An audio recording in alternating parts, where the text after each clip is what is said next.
Hello and welcome to Black Dog Knits episode number 4. My name is Delaney and today I'm going to be talking to you about some of my recent finished objects as well as some works in progress that I have going. And lastly, I'll conclude the video with some recent acquisitions that I have from a trip that I took to New York City.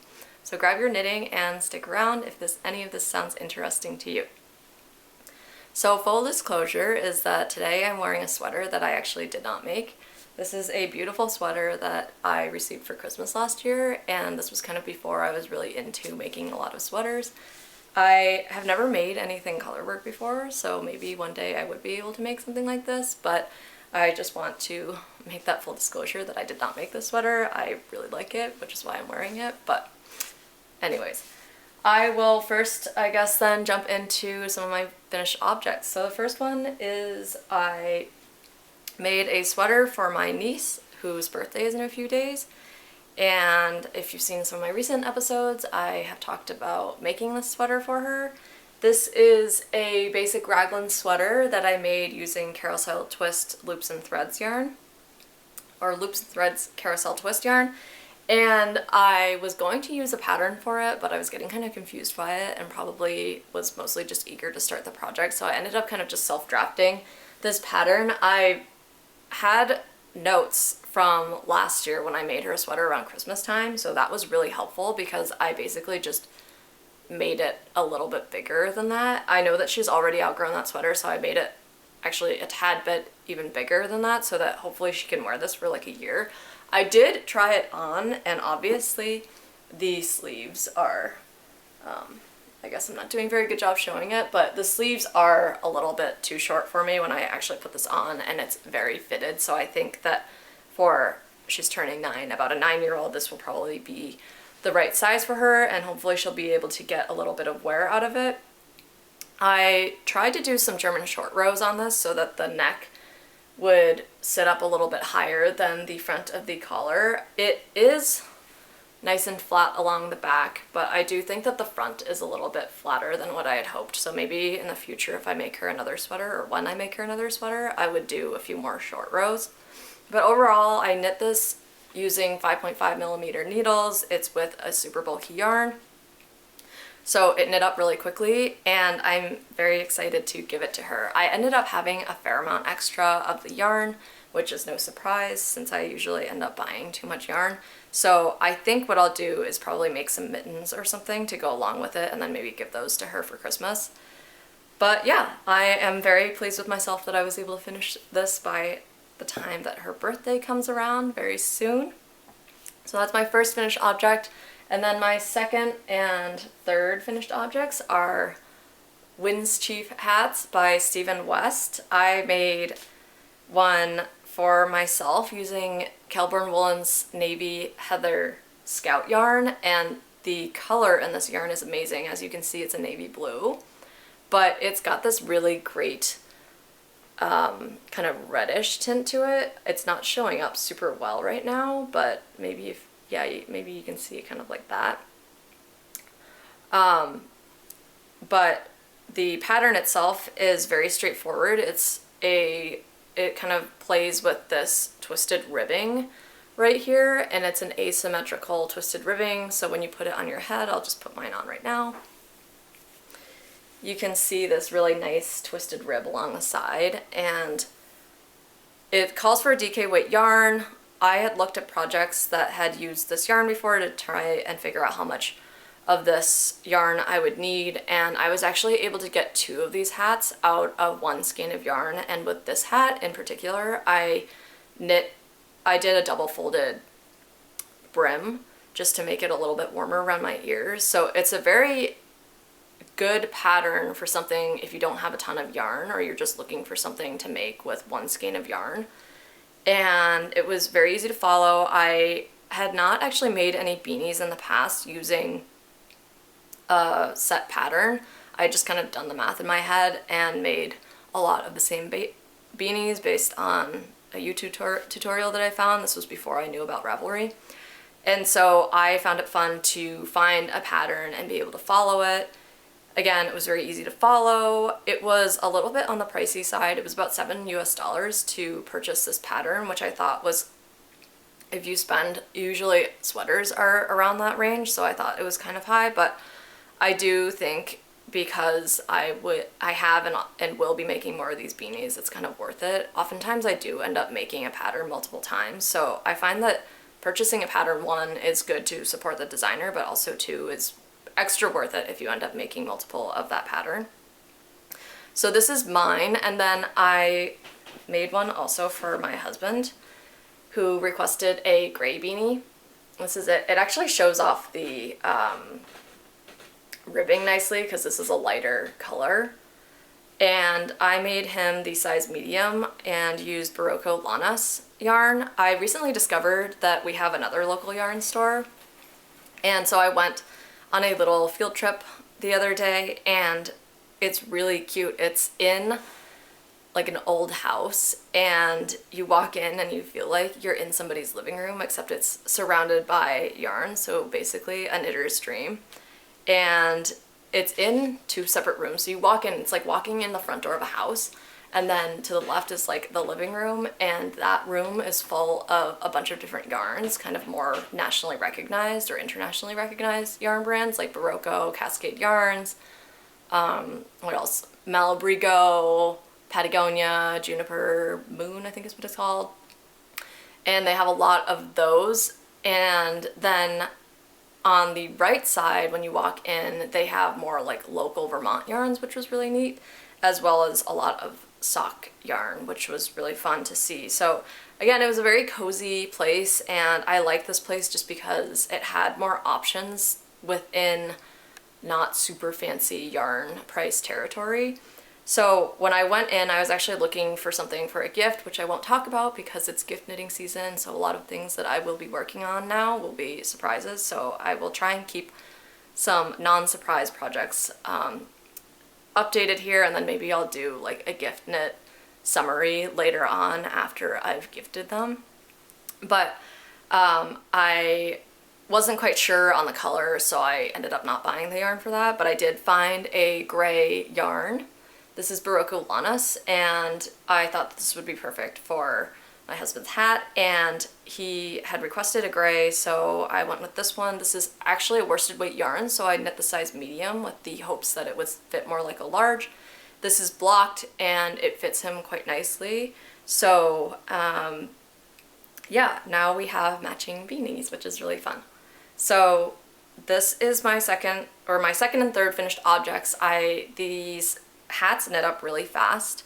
I made them, I think, over the course of several days, but I could definitely finish one of these in a day if it was the only thing I was working on that day. And the pattern's kind of addicting because it's a 2-row repeat. I find that with 2-row repeats compared to like a 9-row repeat or even more, it's kind of more enticing to keep on going because you're like, okay, I'm gonna finish on the row with a decrease, and then you are like, okay, I'll finish that, and then you get to it, and then you just want to keep on going. So at least for me, I find that I get a lot of momentum with these projects, and it's also really satisfying because they're small projects, so you finish them really quickly. So it kind of reminded me that I really enjoy having smaller projects on the needles, and I think I'm going to try and have at least one sock or hat on the needles at a time while I'm also working on larger garments. So that brings me to another kind of smaller finished object that I have, which is my basic socks. Here they are. They are purple socks from Wonderland Yarns, which I recently realized, oops, I need to still weave in this end, oops, which I recently realized is a local Vermont-based hand-dyed yarn company. So that was fun to learn because I purchased these from Webb's, but when I went to the local yarn store, I saw that they sell Wonderland Yarns, and it was kind of fun to think, oh, I just finished a pair of socks with these. I knit the size small because I have small feet, and these knit up quite quickly. I had cast these on right before Rhinebeck, and then I worked on them a little bit when I was at Rhinebeck, and then afterwards, not long after, I ended up going on a trip to New York City with my aunt and my cousin, and New York City, at least from where I live, is a fair amount away. It is, I think, like 5 to 6 hours drive from where I live, so I was going to have a lot of time. I took a bus, so I had a lot of time on the bus to work on it, and then I also knew that, or I was kind of hoping that I would have some downtime when I was away as well, or just kind of waiting time. So I brought these socks with the intention of having something small to carry around with me, and that ended up working out really well. And my cousin and I actually ended up making kind of an impromptu video of knitting around New York, and then kind of a summary of the little shopping trip we took to downtown Yarns. So I'll link that here so you can see it. It's just a fun little 5-minute video, but we had a lot of fun making it, and you can see the progress of these socks as we go. But anyways, I had tried making socks before. I knit them with like bulky weight yarn and 6mm needles, and I think I actually only knit one sock. It fit kind of well, but that's really not how you make socks. So once I learned a little bit more about knitting, I decided to make a more serious pair of socks, and these are them. And I just made vanilla socks since this is a variegated yarn, so I wanted to show off the color of the yarn. But I found that the pattern that I used was the I'm So Basic Socks by Summer Lee. It's a free pattern, was pretty easy to follow. I will say that I was initially using double pointed needles to make these, which I love double pointed needles, but they're a little bit harder to transport just because you have like a triangle of needles, and that's harder to put in your bag and kind of carry around. So I ended up transferring this project onto my 9-inch circular needles, and it worked just fine. I kind of figured out how to use them after watching my friend knit with 9-inch circular needles, so it ended up working better than when I had tried this initially earlier this spring.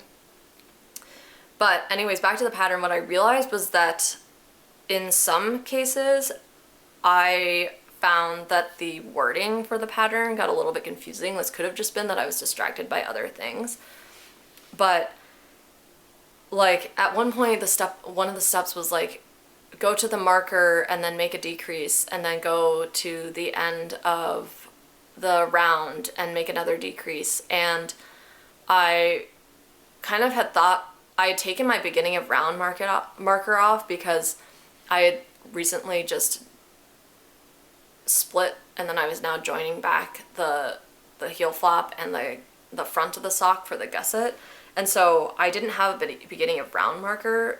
And so I kind of just had one marker on and thought that was, you were making decreases on either side of that. But then I realized that like obviously a sock needs to have two sides, and it needs to go in to be symmetrical. And so all of a sudden I was going to have a sock with decreases going down one side and not on the other. So I knew that was weird.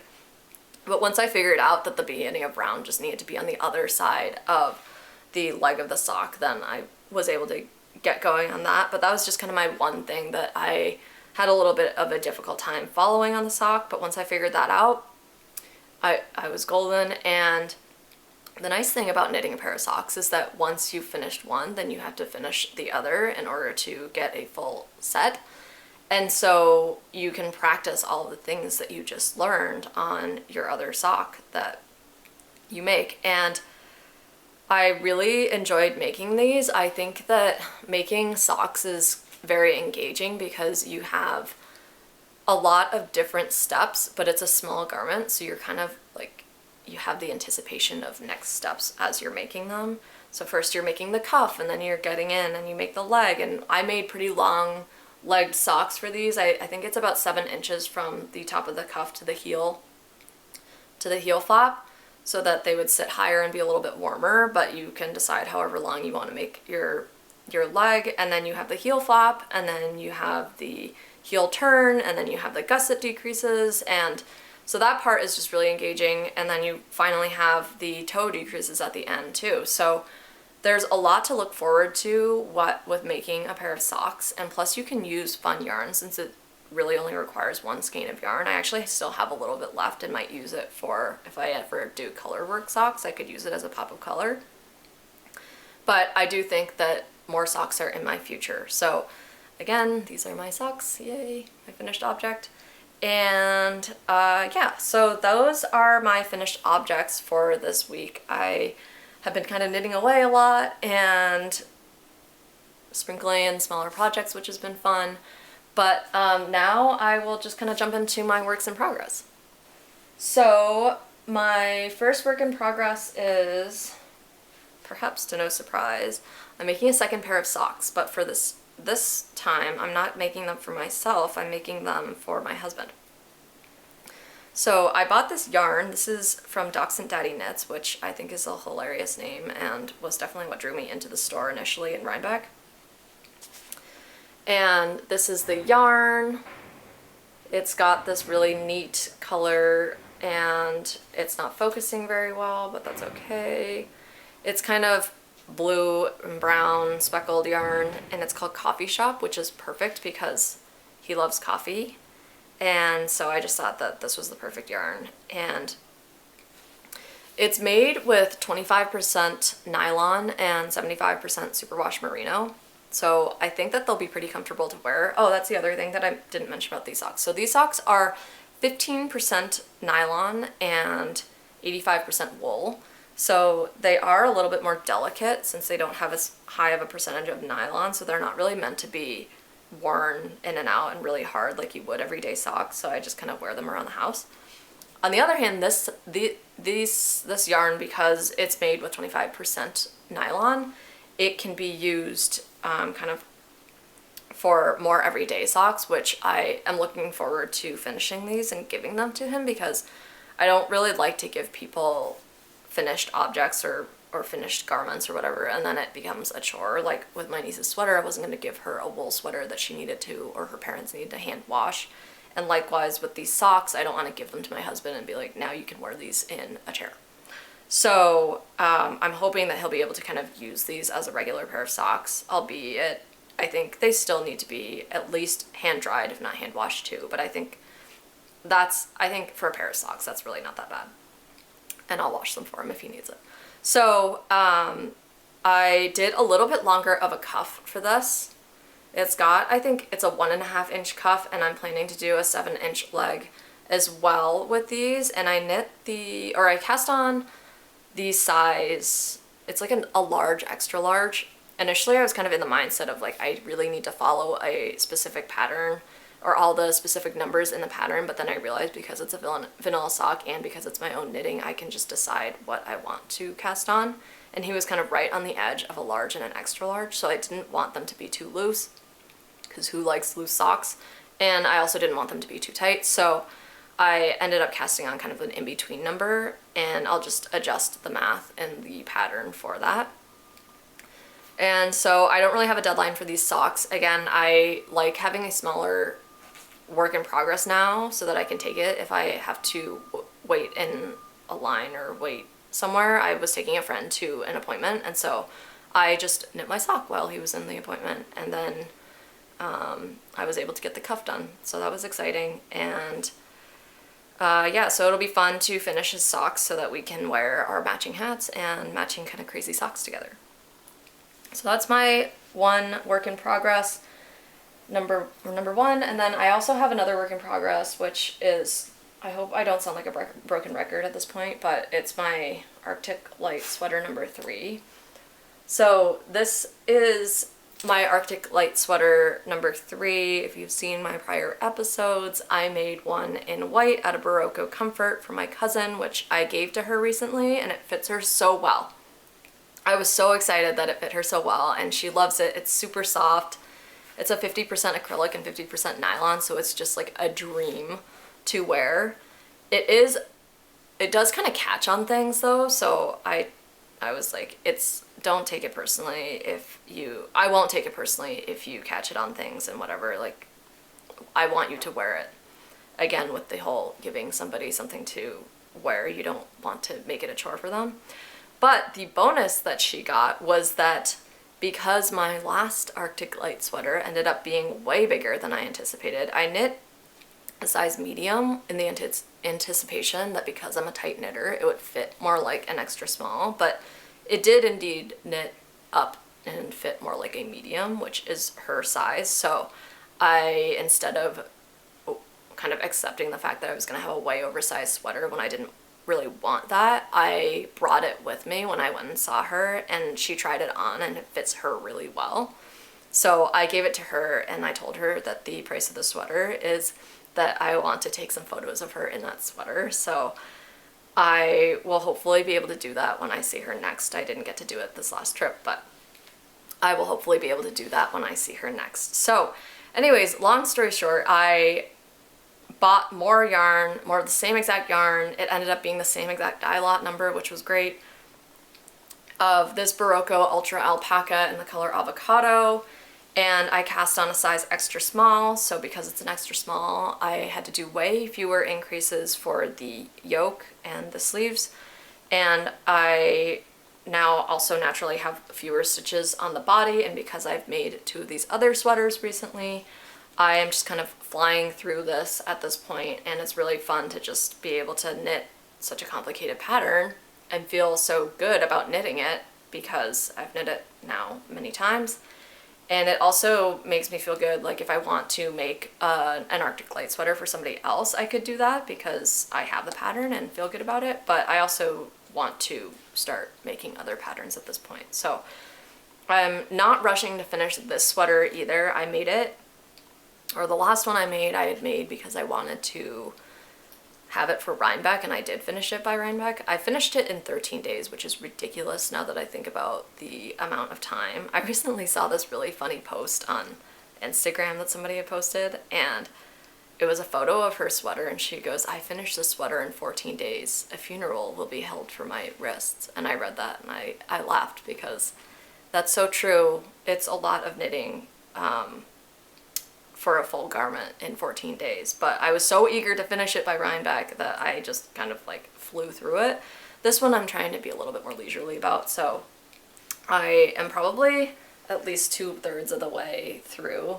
It looks so mini right now, but I know it's gonna grow a lot. I actually tried it on last night and it's a little snug, but I know, again, I haven't blocked it yet, so I know that once I block this is gonna like bloom and relax and feel probably exactly how I want it to, hopefully. So yeah, hopefully I will finish this by Thanksgiving, but again, I'm not really pressuring myself to finish this by a specific date.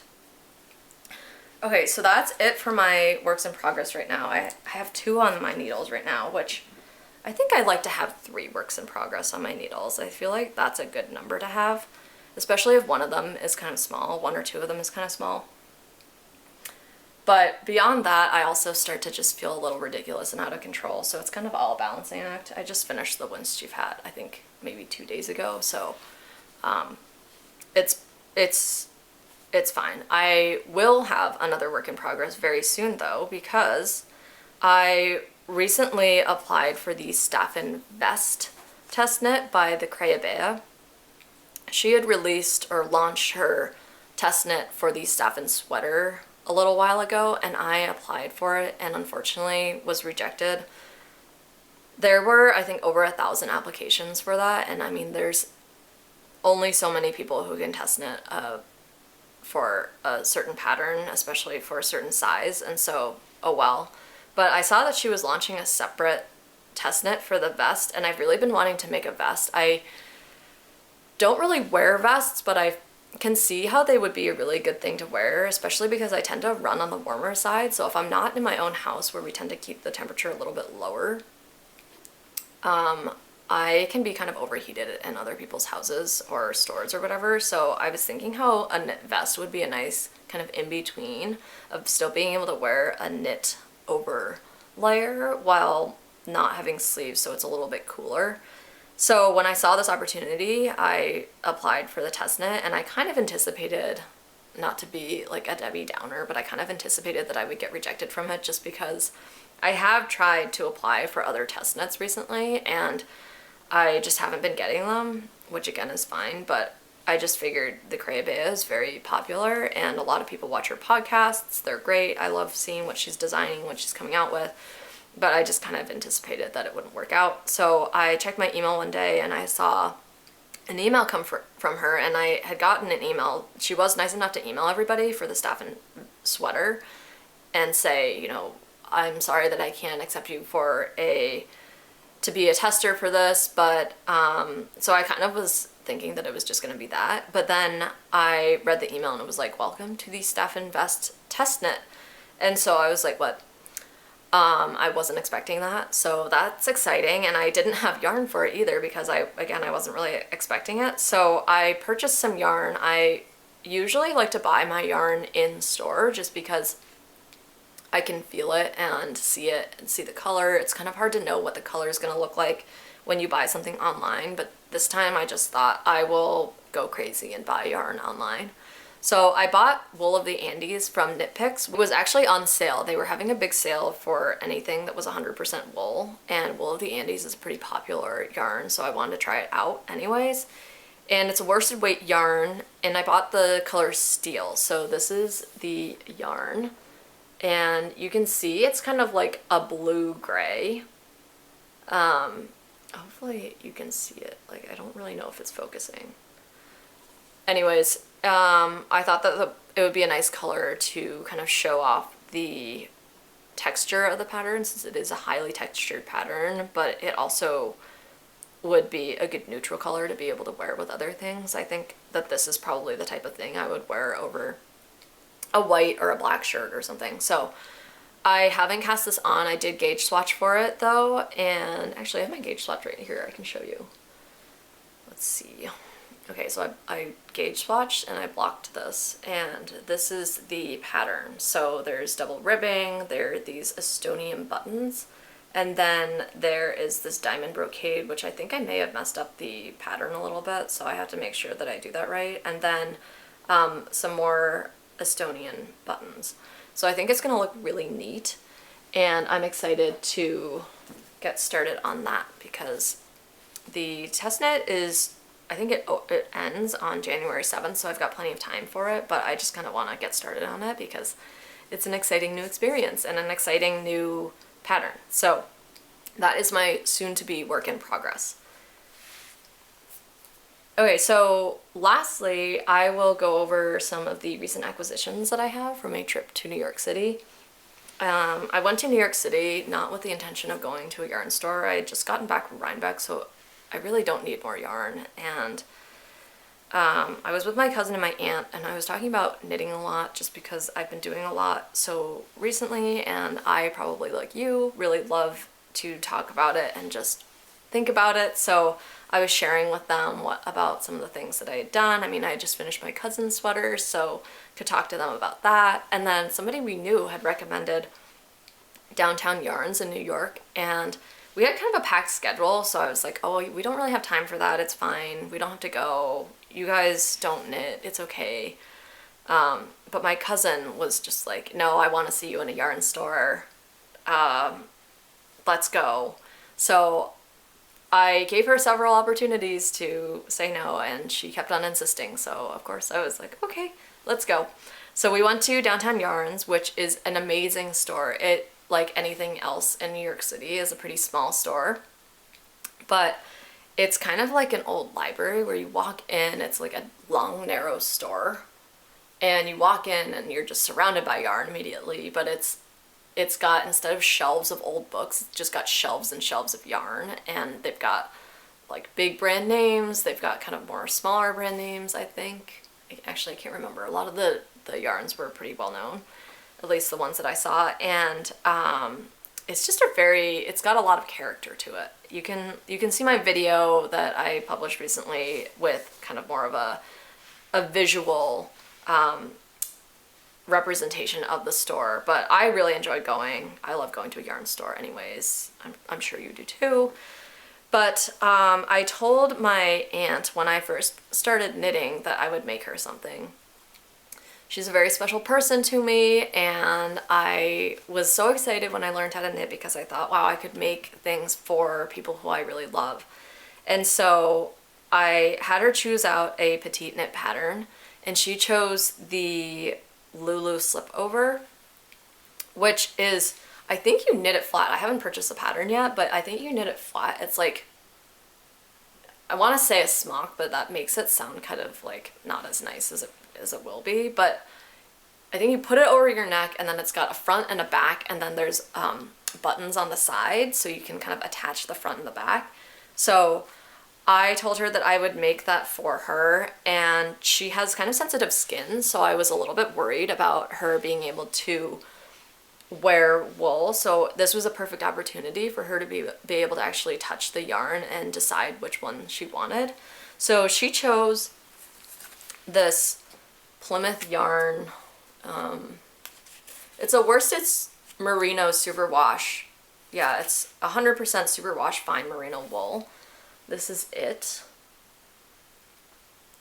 And it calls for DK weight pattern or DK weight yarn, but I can just scale it accordingly after I block a swatch for this, because I really wanted her to be able to find something that she'd be excited to wear. The color that she chose actually doesn't have a name, it's just a number. It's number 65. It's kind of like a sandy color, like a toasty color. I like it. It's a nice neutral color, and then she has great style and often likes to kind of throw in pops of color, so she's going to choose some really fun buttons. The store that we went to had buttons, but we couldn't find the ones that she wanted for this, so I think she's going to look elsewhere now that we know the size of the buttons and the color of the yarn. She's going to choose some other buttons to go with this. So that is some of the yarn that we got when we were there, and then she very graciously offered to purchase me some yarn, and of course I took her up on this. So if you've seen some of my recent episodes, I've talked a little bit about wanting to make myself a jacket or a cardigan, like a heavy cardigan or a jacket type of thing. And I've been debating between the fennel seed jacket by Handmade by Florence or the Beatrix cardigan by Gregoria Fibers. They're somewhat similar, they're both textured patterns, but the Beatrix cardigan has these really nice cables along the shoulder. It's a saddle shoulder construction, which I really like. I've made 2 terrazzo sweaters, which are also saddle shoulder, so I kind of wanted to go with that, and then I also just really love the cables on it, so I ended up going with that. And I chose some yarn for it. It's an Aran weight yarn that the pattern calls for, and I found that Aran weight yarn is not as easy to come by as like a worsted weight yarn or a DK weight yarn. So I'm going to do something kind of crazy here, actually several kind of crazy things. And I'm going to hold a worsted weight yarn with mohair this time to kind of bulk up the worsted weight yarn to a more Aran weight yarn. And so I chose the Plymouth Yarn Galway worsted yarn in this color. It's like a really pretty kind of maroonish like wine color, and it is a little bit different from what I usually wear. I oftentimes am wearing blue or gray or green, and so I wanted to have something a little bit different for this one, but not something that was super dark, because if it's something that I'm wearing outside and I'm outside at night, it's really dark outside, especially now that it's daylight savings time. So I don't like to wear super dark colors when I'm outside in case a car doesn't see me. And so I think that this will be a nice color to wear on the outside. And then I'm going to hold it with this Isager, I think is how you say it, silk mohair.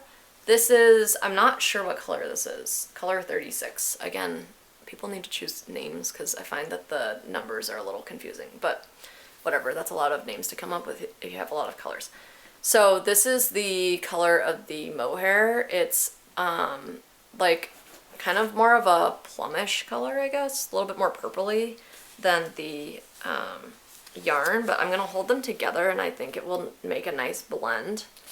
And hopefully the cables don't get lost or the texture doesn't get lost, but I have watched AK Nora knits the progress of her Beatrix cardigan, and she knitted one in a darker color and two also held, it was a, forget what it was exactly that she held with it, but she held 2 strands of yarn for it. So I'm confident that the texture is still going to show nicely, and I really want to swatch for this soon.